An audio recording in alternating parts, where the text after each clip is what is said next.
Ngayon po ay spare ribs. Magsisigang po ako ng spare ribs ngayon.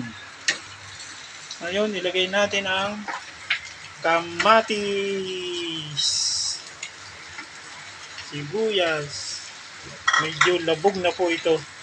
Labog na po ang ating karne. Sinigang sa sampalok. Sitaw po. Lagyan natin ng sitaw, okra, kasiling haba.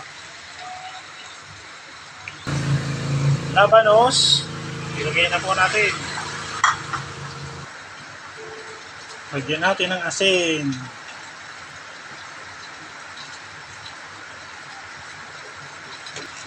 Paminta. Luto na po ang mga gulay at sitaw.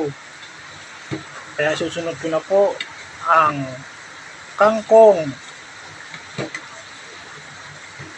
Kangkong na po. At labog na ang okra. Saka sitaw. Saka labanos. Yan, kulong-kulo na po.